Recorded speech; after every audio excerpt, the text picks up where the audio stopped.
சினிமாவை தன் பக்கம் திரும்பி பார்க்க வைத்த இயக்குனராக மட்டுமின்றி நடிகராகவும் மிரட்டும் மனிதர் திரு தமிழ் அவர்களை அன்போடு பேச அழைக்கிறோம்.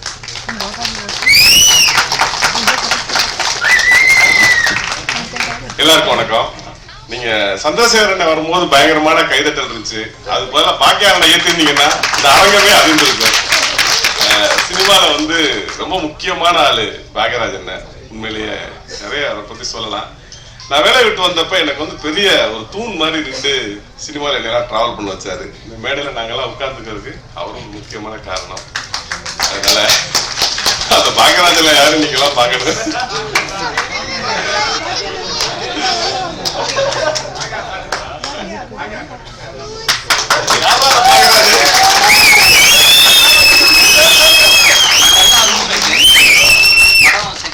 பின்னாடி எவ்வளவு உழைப்பு இருக்குன்றது வரதுக்கு முன்னாடி கொஞ்சம் நீங்க பார்த்துருப்பீங்க. அது நாங்களாம் பல உழைப்பு பார்த்துட்டோம். அதனால நன்றி. நானு ராமு கௌதம் அந்த மாதிரி நாங்க எல்லாரும் ரூம்மேட்டு. அப்ப யாருமே நாங்க டைரக்டர் கிடையாது, எல்லாருமே அசிஸ்டன்ட் டைரக்டர். இப்ப எல்லாருமே டைரக்டரா இருக்கோம். ஒரு பெரிய எனர்ஜி எங்களுக்கு பின்னால எப்போதுமே இருப்பாரு.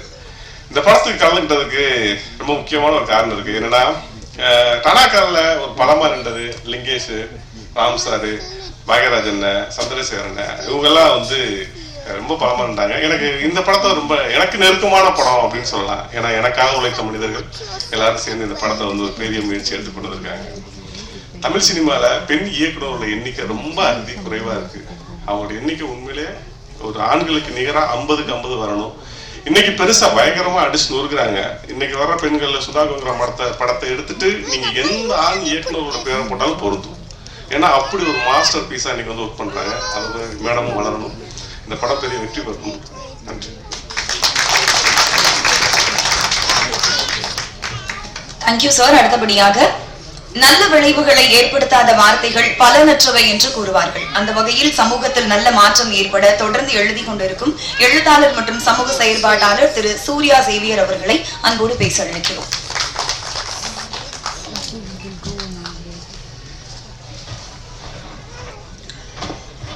நான் பல்கலைக்கழகங்கள்ல கல்லூரிகள்ல ஏராளமாக மேடையில் நின்று மாணவர்களுக்கு பாடம் நடத்தியிருக்கிறேன். தொலைக்காட்சி விவாதத்தில் கோடிக்கணக்கான மக்களிடம் பேசியிருக்கிறேன். இன்னும் பல பெரிய அரசியல் தலைவர்களோடு உரையாடி இருக்கிறேன். ஆனால் என்னை இது எனக்கு முதல் மேடை. என்னை அறிமுகப்படுத்திய பாக்கியராஜுக்கு நன்றி.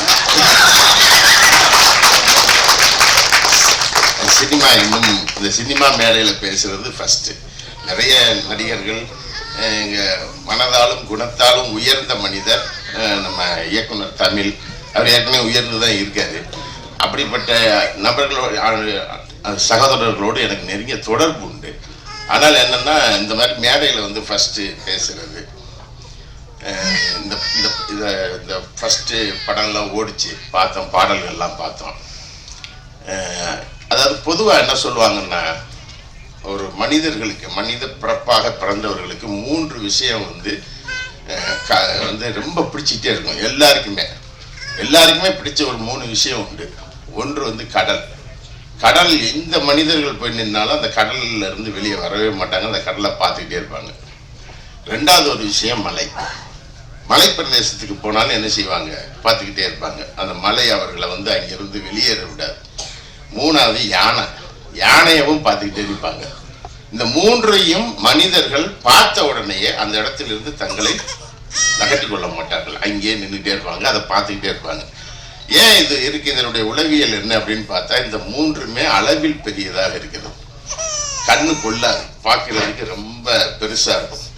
இந்த கடல் அலைகள் பாய்ஞ்சிக்கிட்டு இருந்த இடம் அநேகமா இது தரங்கம்பாடின்னு நான் நினைக்கிறேன். ஏன்னா தரங்கம்பாடியில தான் இந்த பாடல்கள் எடுக்கப்பட்டிருக்குன்னு நினைக்கிறேன்.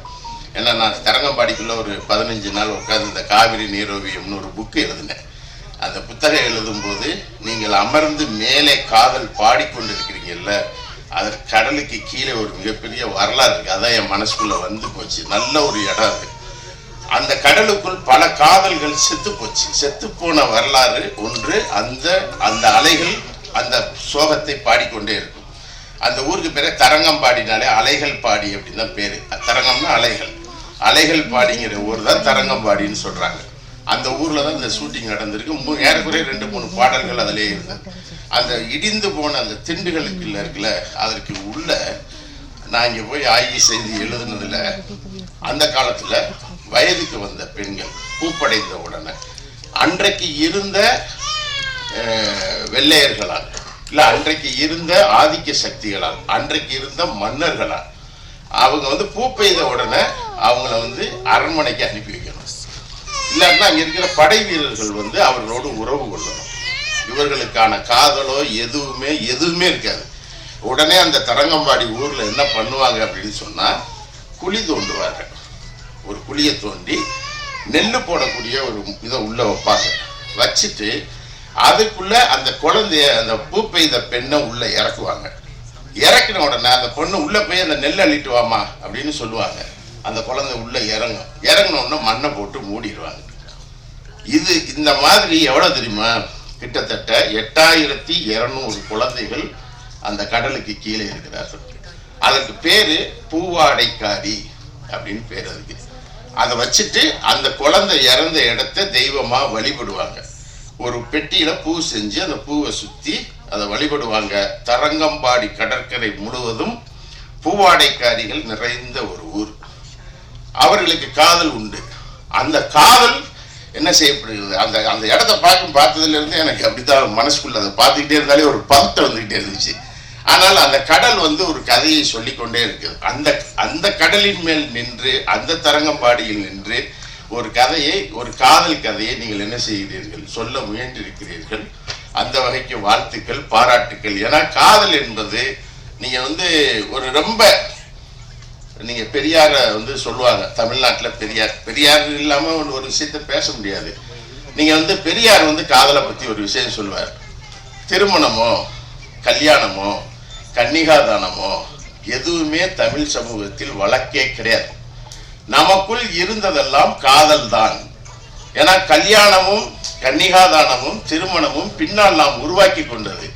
ஆனால் காதல் என்பது மட்டும்தான் என்னது, நமக்குள் சொந்தமாக இருந்தது என்று பெரியார் விடுதலையில் எழுதியிருக்கிறார். ஆனா பெரியார் முன்னுக்கு பின் முரணாக பேசுவார் அப்படி என்றெல்லாம் சொல்லுவார்கள். ஆனால் அவர் முன்னுக்கு பின் முரணாக பேசியிருக்கலாம். ஆனால் அறிவுக்கு முரணாக பெரியார் ஒரு வார்த்தை கூட பேசியவரெல்லாம் மறந்துள்ளார்.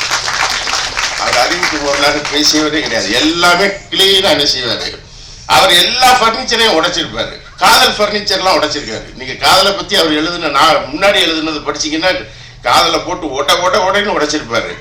ஆனா அவர் எல்லா பர்னிச்சரையும் உடைச்சிருக்கிறாரு. ஆனா உட்கார வேண்டிய எந்த ஒரு பர்னிச்சரையும் அவர் உடைச்ச வரலாறே கிடையாது. அதுல உட்கார வச்சிருப்பாரு. அதான் அவருக்கு இருக்கிற ஸ்பெஷல்.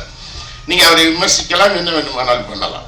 நீங்க கார்ல் மார்க்ஸ் எழுதிய, ஜென்னிக்கு எழுதிய காதல் கடிதம், அதை படித்து பார்க்கலாம். அம்பேத்கர் ரமாபாய்க்கு எழுதிய அந்த காதல் கடிதம், அதெல்லாம் பார்த்தீங்கன்னு சொன்னா ஒரு காதல் அப்படிங்கிற ஒரு விஷயத்த, அதுவும் ஒரு பெண் சிந்தனைக்குள் ஏறுவதற்குல, ஒரு பெண்ணுடைய சிந்தனைக்குள், பெண் சமூகத்தை சமைப்பவள். உண்மையிலே அந்த அம்மாவை பார்க்கும்போது அவ்வளவு பெருமையா இருக்குல்ல. அதாவது இதுக்கு வயசோ மற்ற விஷயமோ அவங்க சொல்லி இருக்கக்கூடிய விஷயமோ இதில் உழைத்திருக்கக்கூடிய அத்தனை பேருடைய உழைப்புமோ இது வெற்றி பெற வேண்டும் என்பது எல்லோருடைய விருப்பம். இது வெற்றி பெற வேண்டும். ஏன்னா ஒரு முயற்சி என்றைக்குமே எடுத்துக்கொண்ட ஒரு முயற்சி தோல்வியே கிடையாது, என்றைக்குமே கிடையாது. அது தோல்வி அப்படிங்கிறது ஒன்றை நான் ஏற்றுக்கிறவே மாட்டேன். நீங்க அது இவர்கள் இன்றைக்கு விதைத்திருக்கிற எந்த ஒன்றுமே, இந்த பூமியில் ஒன்றை விதைத்தீர்கள் என்று சொன்னால் பூமியில எல்லாமே விழுந்துகிட்டே இருக்கும். ஆனால் மக்கி போயிடும். விதை ஒண்ணு மட்டும்தான் என்ன செய்யும், முளைச்சிக்கிட்டு வெளியே வரும். அப்ப விதைத்து கொண்டே இருப்பது அப்படிங்கிறது ஒரு விஷயம் இருக்குல்ல, அதை இவர்கள் எல்லோரும் சேர்ந்து என்ன செஞ்சிருக்கிறாங்க. சொல்லியிருக்கிற முறை என்ன, அது என்ன வடிவத்தில் சொல்லப்பட்டிருக்கிறது, எப்படி அது காட்சிப்படுத்தப்பட்டு இருக்கிறது, அது எப்படி மக்கள் ரசிக்க போறாங்க, இதெல்லாம் 2வது பார்ட். ஆனால் ஒரு விதையை விதைப்பது அப்படிங்கிற ஒரு விஷயம் இருக்குல்ல, அது ரொம்ப முக்கியமான ஒரு விஷயம். அதில் ஈடுபட்ட உங்கள் அனைவருக்கும் எனது பணிவான வணக்கத்தை நான் உண்மையிலேயே கதாநாயகன் கதாநாயகி. ஏமா நீங்க இப்படி பேசாம இருந்தீங்கன்னா உங்களை யார் லவ் பண்ணுவா? வந்தீங்க டக்குன்னு போய் உட்காந்துக்கிட்டீங்க, நல்லா பேசணும்ல. அப்ப பெண்கள் அந்த அடிப்படையில ஒரு மிகப்பெரிய ஒரு பெரிய முயற்சியை என்ன செஞ்சிருக்கிறாங்க. தமிழ் சினிமாவை பொறுத்த மட்டும் பெண்கள் நடிக்கவே கூடாது அப்படிங்கிறது இந்த காலமெல்லாம் உண்டு. ஆண்களுக்கு தான் சேலை கட்டி நடிக்க வச்சாங்க. KP ஜானகி அம்மான்னு ஒருத்தவங்க மதுரையில வந்து பொது உடைமை இயக்கத்துல இருந்தவங்க, அவங்க தான் ஃபர்ஸ்ட் என்ன செஞ்சாங்க, நடிக்க வந்தாங்க. யாரோட?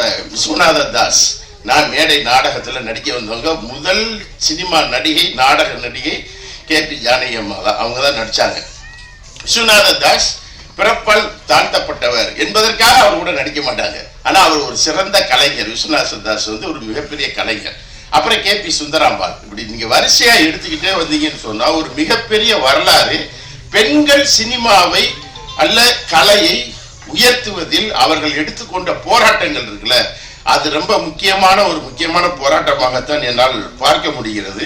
அப்படி ஒரு பெரிய ஒரு வாய்ப்பை வந்து என்ன செஞ்சிருக்கிறாங்க இந்த படத்துல வந்து இந்த அம்மா வந்து ஜெயலட்சுமி அம்மா வந்து அதற்கு ஒரு மல்லு கட்டுறது இருக்குல்ல, ஒரு அம்மா மல்லு கட்டுறதுன்னு ஒரு விஷயம் இருக்குல்ல. சில பேர் ஒரு விஷயம் 2 விஷயம் 3 விஷயம் செஞ்சுட்டு உலகமே நாசமா போச்சு அப்படின்ட்டு எஞ்சி ஓடிடுவாங்க. ஆனா இவ்வளவு இந்த ஏஜ் அப்படிங்கிறது ஒரு முக்கியமான ஃபேக்டர். ஆனா அதுக்குள்ள நின்று ஒரு விஷயத்தை செய்யணும் அப்படின்னு ஒரு அம்மா முயற்சி எடுக்கிறது இருக்குல்ல, அது வந்து ரொம்ப முக்கியமானது. ஏன்னா சமூகத்தில் நான் இன்னொரு விஷயத்தையும் அழுத்தமா சொல்றேன், இந்த சமூகத்தை சமைத்தவள் பெண். நீங்க விவசாயம்னு ஒண்ணு இருக்கு, இந்த விவசாயத்தை கண்டுபிடிச்சது யாரு? விவசாயத்தை கண்டுபிடிச்சது பெண் தான் கண்டுபிடிக்கிறார். அதான் வரலாறு. நீங்க குகைகளில் மலைகளில் இருந்த அந்த பெண்கள் அவர்கள் கர்ப்பகாரமாக இருக்கிற காலத்துல தின்ன பழங்களை கீழே போட்டு விட்டு 10 மாதம் காத்து கிடக்கிறார்கள். மலை குகைகள்ல தான் இருக்காங்க ஆதி மனிதர்கள். அவர்கள் தின்று கீழே போட்ட ஒரு கொட்டை 10 மாதம் கழித்து பார்க்கும்போது முளைச்சிக்கிட்டு நிக்குது. அப்ப விதைச்சா முளைக்கும் அப்படின்னு கண்டுபிடிச்சவ பெண் தான். அதற்கு பின்னால் தான் விவசாயம் என்ன செய்யப்படுகிறது. உலகில் விவசாயம் கண்டுபிடிக்கப்பட்டதே பெண்களால் தான் என்ன செய்யப்படுகிறது, கண்டுபிடிக்கப்படுகிறது. கணக்கை கண்டுபிடிச்சது பெண் தான். நான் பெண்ணை பற்றி பேசுவதற்காகவே நான் அதுக்காக தான் வந்தேன். இந்த அம்மா பேர் ஜெயலட்சுமி, ஒரு படம் எடுத்திருக்காங்க. ரைட்டு வந்துரு அப்படின்ட்டு நான் வந்துட்டேன். பாக்கியராஜ் கூப்பிட்டோன்னா அண்ணன் தமிழ் ஃபோன் பண்ணி நேற்று கூட நான் கிளம்பிட்டேன் சென்னையில இருந்து திருநெல்வேலிக்கு. நான் ஊர் திருநெல்வேலி, எப்படி ஊருன்னு தெரியும்ல, போனாலே வெட்டுவாங்க அந்த ஊர். அங்கே போய் இறங்கணும். அப்புறம் பாக்கியராஜ் தமிழன்னு சொன்னாங்க, நீங்க வாங்க கண்டிப்பா ஒரு நிகழ்ச்சியில பேசணும் அப்படின்னு சொல்லிட்டு அந்த அடிப்படையில தான். அதே போல கணக்கு என்பது ரொம்ப முக்கியமான ஒரு விஷயம். நீங்க வந்து அன்னைக்கு என்ன கணக்கு இருந்திருக்கும், அந்த கணக்கை கண்டுபிடிச்சதும் உலகத்தில் பெண் தான் கணக்கையே கண்டுபிடிக்கிறா. ஒரு அவனுக்கு அன்னைக்கு என்ன இருந்தது சொத்து, ஆடு மாடுகள் தான் இருந்திருக்கும்.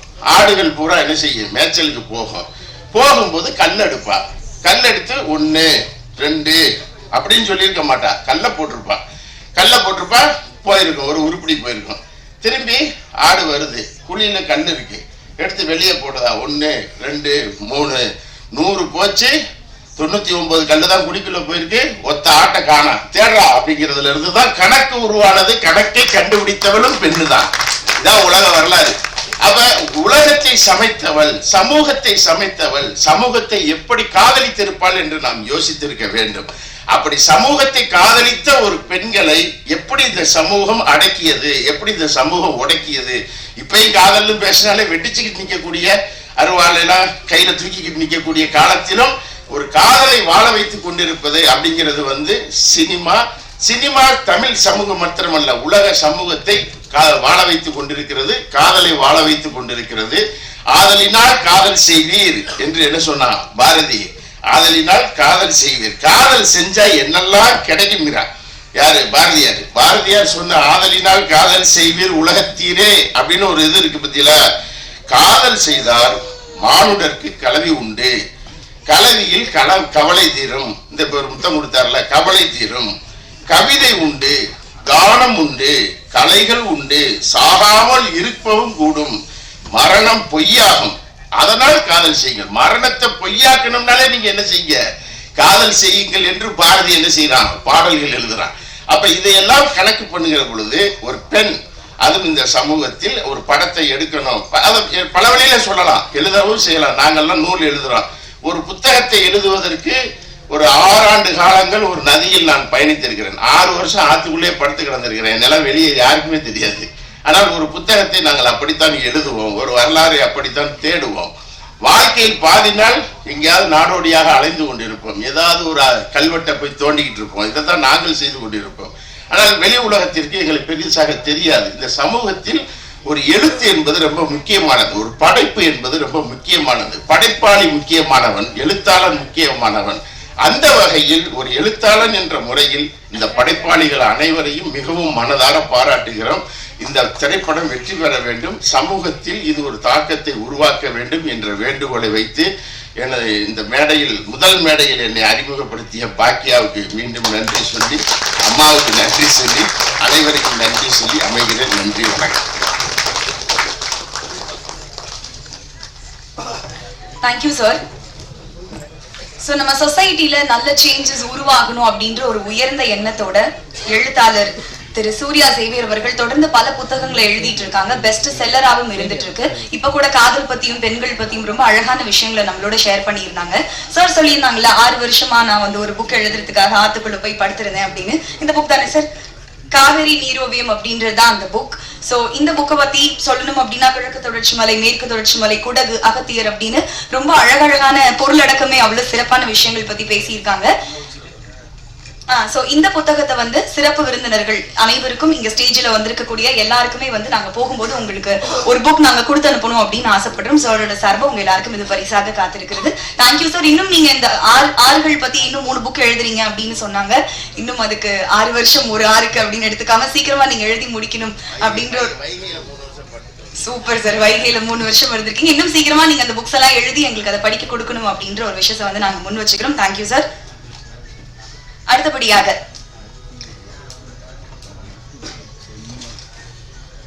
வில்லன் நடிகர் திரு ராஜன் அவர்களை ஒரு சில வார்த்தைகள் பேச அழைக்கிறோம். நடிகர் அப்படின்னாங்க, ஆனா வந்ததுல இருந்து இப்ப வரைக்கும் ஒரு வேலையும் அவர் தான் இழுத்து போட்டு பண்ணிட்டு இருக்காரு. நடிகர் தாண்டி இந்த டீம்ல நீங்க எப்படி வந்து பார்ட்டிசிபேட் பண்றீங்க அப்படின்றது எங்களோட ஷேர் பண்ணிக்கோங்க சார். எல்லாருக்கும் வணக்கம். எல்லோருக்கும் வணக்கம். ஃபர்ஸ்ட் ஆஃப் நான் வந்து உங்க எல்லாருக்கிட்டையும் சாரி கேட்டுக்கிறேன். ஏன்னா நிறைய பேர் நின்று இருக்கீங்க, இடம் இல்லாத இருக்கீங்க. அது எனக்கு ரொம்ப கஷ்டமாக இருக்குது. எங்களுக்காக டைம் ஒதுக்கி உட்காந்து பார்க்குறீங்க, அதுவும் எனக்கு ரொம்ப சந்தோஷம். எனக்கு ரொம்ப பேச தெரியாது. ஃபிசிக்கலாக நான் ஒர்க் பண்ணுவேன், என்னென்னா எனக்கு மென்டலி அவுட்டு. ஃபிசிக்கலி நல்லா ஓடுவேன், எல்லாம் பண்ணுவேன். மென்டலி எனக்கு எதுவும் பேச தெரியாது. இந்த படம் வந்து நம்ம என்ன சொல்கிறதுனா, ஜெயலட்சுமி மேடம் அவங்க இந்த படத்தில் பல வழிகளை சந்திச்சிருக்காங்க. பல வழி அது எனக்கு மட்டும்தான் தெரியும். ஏன்னா நான் வந்து 5 வருஷம் நான் கூட இருந்திருக்கேன். மாதா பிதா குரு தெய்வம் எல்லாம் சொல்லுவாங்க. எனக்கு மாதா பிதா குரு தெய்வம் எல்லாமே எங்கள் மேடம் தான். ஏன்னா என்ன அவ்வளோ பார்த்துட்ருக்காங்க. நான் நிறைய தவறு பண்ணியிருக்கேன், நிறைய டைம் தவறு பண்ணியிருக்கேன், நிறைய பிரச்சனை பண்ணியிருக்கேன். ஒரு முறை கூட என்னை வந்து அவங்க திட்டுனதே இல்லை. என்ன தெரியுமா சொல்லுவாங்க, தட்டி கொடுப்பாங்க, பார்த்துக்கலாம் விட்றா, பண்ணிக்கலாம் விட்றா அப்படின்னு. ஆனால் அவங்களுக்குள்ள நிறைய வழிகள் இருக்கும். இந்த படம் பண்ணது என் கூட எல்லாம் பயணப்பட்டிருப்பாங்க. டெக்னீஷியனாக இருக்கட்டும், மற்ற ஆர்டிஸ்டாக இருக்கட்டும், அவங்களுக்கு தெரியும் எவ்வளோ வழிகளோட மேடம் வந்து பயணிச்சாங்க அப்படின்னு. இதில் மிகப்பெரிய விஷயம் என்னென்னா, இதில் வந்து என் கூட 4 வந்து மேடம் வந்து ஒரு ஆலமரம்னா 4 அதாவது அதை சுற்றி வந்து விழுதுகள் போல் வந்து டைரக்டர் இருந்தாங்க. இது வந்து ஏன்னா ஒரு டைரக்டருக்கு வந்து அசிஸ்டன்ட் டைரக்டர் இருப்பாங்க. இதில் வந்து ஒரு படம் பண்ண டைரக்டர் அவங்கள வந்து ஒரு அசிஸ்டன்ட் டைரக்டர் நினைக்காத மேடம் கூட இருந்து என்னுடைய சித்திரவதையை சகிச்சுட்டு அவங்களுக்கு நிறைய சித்திரவதை பண்ணியிருக்கேன் அவங்கள. நான் அதுக்கு நான் ரொம்ப சாரி கேட்டுக்கிறேன். அந்த மாபெரும் ஜம்முவான் யாருன்னு கேட்டால் நம்ம பாக்கியா சார், டைரக்டர் பாக்கியா சார், அதுக்கப்புறம் டைரக்டர் முத்து சார். இதுக்கப்புறம் நான் 2-3 பேரை நான் கூப்பிடல, சாரி மன்னிச்சுக்கணும். என்னுடைய அண்ணன் டைரக்டர் சவுந்தர், அவர் வந்து என் கூட அப்பத்திலிருந்தே நான் துவண்டு போக சொல்லுவோம், நான் விழு சொல்லுவோம், நான் இது பண்ண சொல்லுவோம், என் கூடவே இருந்திருக்காரு. என்னதான் கருத்து வேறுபாடு இருந்தாலும் எங்களுக்குள்ள அவர் என்னை தட்டி கொடுத்து இல்லை இல்லை இல்லை ராஜன் இப்படி இல்லை அப்படி இல்லை, எனக்கு நிறைய விஷயங்கள் சொல்லி கொடுத்துருக்காரு. அவருக்கு வந்து ரொம்ப தேங்க்ஸ் சொல்ல நான் விரும்புகிறேன். இந்த படத்தில் நிறைய விஷயங்கள் நடந்திருக்கு, யாருக்கும் தெரியாது. இந்த படத்தால் குறைஞ்சபட்சம் மேடம் வந்து பிபி இதுவாகிட்டு 5-6 டைம் வந்து ஹாஸ்பிட்டல் அட்மிட் ஆகிருக்காங்க. இந்த படத்துக்காக சவுந்தர் சார் யாருக்கும் தெரியாது, ஸ்ட்ரோக் வந்துடுச்சு அவருக்கு. இந்த படத்தை எண்ணி இது பண்ணி அந்த மாதிரி ஒரு மாபெரும் டைரக்டர் அவரு. இன்னொரு டைரக்டர் வந்து கிருஷ்ணன், அவரும் என் கூட இருந்து சிறப்பாக செயல்பட்டாரு. அதாவது இந்த 4 பேர் வந்து என் கூட இருந்து முத்தண்ணா இப்போ வரைக்கும் கூட நிற்கிறாரு. சவுண்டு சாரும் அவரு கூட நிற்கிறாரு. நான் என்ன பேசணும்னு தெரியல. இன்னொன்று வந்து நான் இந்த மேடையில் நிற்கிறேன்னா அதுக்கு முதல் காரணம் ஜெயலட்சுமி மேடம் மட்டும்தான். அந்த வாய்ப்பை உருவாக்கி கொடுத்துட்டு வந்து நம்ம பாக்யராஜ் சார். என்னன்னா நம்ம தானாக்காரன் அப்படின்றதுல நம்ம தமிழ் சார் எனக்கு ஒரு ரோல் கொடுத்துருந்தாரு. அது சின்ன ரோல் தான். அந்த ரோல் நான் நடிக்க சொல்ல லிங்கேஷ் சார் அதில் ஆக்ட் பண்ணியிருந்தாரு. அவருக்கு தெரியாது. அவர்கிட்ட நான் செல்ஃபி எடுத்திருக்கேன். நான் செல்ஃபி எடுத்திருக்கேன். சார் ஒரு செல்ஃபி எடுக்கட்டுமா அப்படின்னு. இப்போ என்னன்னா அந்த உயரத்துக்கு என்னை தூக்கி வச்சு இவ்வளோ பெரிய ஒரு பொறுப்பை கொடுத்து இங்கே நிற்க வச்சதுக்கு நெக்ஸ்ட் யாருன்னு கேட்டால் ஜெயலட்சுமி மேடம் தான். ஏன்னா அவ்வளோ பெரிய பொறுப்பு கொடுத்துருக்காங்க, கொடுத்தாங்க. அதுக்காக நம்ம தேங்க்ஸ் சொல்லிக்கிறேன். இன்னொன்று என்னுடைய அதான் இவ்வளோ நேரம் பேசினேன், அதுக்காக உட்கார்ந்த சீஃப் கெஸ்ட் சாரி, எனக்கு பேச தெரியல, எல்லாருக்கும் சாரி கேட்டுக்கிறேன். நீங்கள் எனக்காக பொறுமையாக அந்த இவ்வளோ நேரம் கேட்டதுக்கு. மற்றபடி வந்து நான் ஒரு 4 பேருக்கு சால்வை போடணும்னு நினைக்கிறேன். சவுந்தர் சார் கொஞ்சம் மேடல் வரீங்களா ப்ளீஸ்?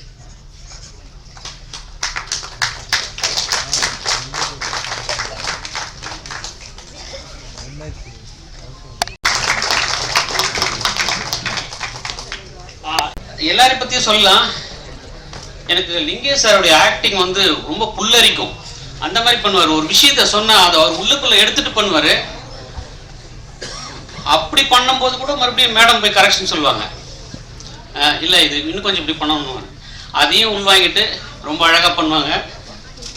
இவங்க ஹீரோயினையும் ரொம்ப நல்லா பண்ணாங்க. இன்னைக்கு விடாமடை வந்து பார்த்தீங்கன்னாக்கா நம்ம மியூசிக் டைரக்டரு சாண்டிஜி எல்லாருமே பார்த்துருப்பீங்க. ரொம்ப அழகாக பண்ணியிருக்காரு. ஒவ்வொன்றும் கண்டிப்பாக ஹிட் ஆகும்.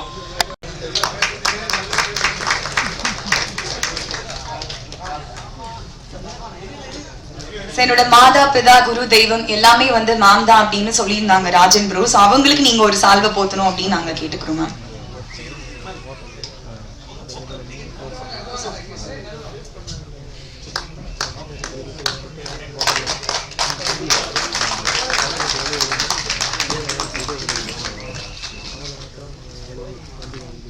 ஒரு நிமிஷம், ஒரே ஒரு நிமிஷம். நான் என்னுடைய சார்பாகவும் என்னுடைய டீம் சார்பாகவும் ஒரு மலர் மாலையை பொன்மலையாக அணிவிக்கணும்னு நினைக்கிறேன். Madam please madam. Soundar sir கொஞ்சம் வரீங்களா? சார் வாங்க.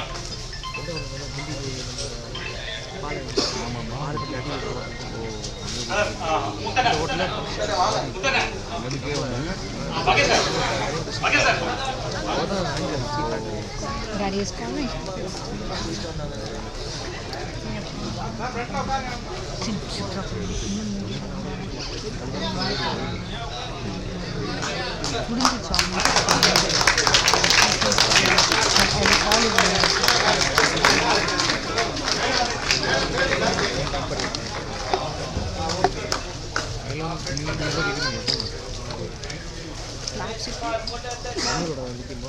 போட்டோ கேட்பேன் எங்கே போயிட்டு நம்ம எல்லாம் சொல்லிட்டீங்களா?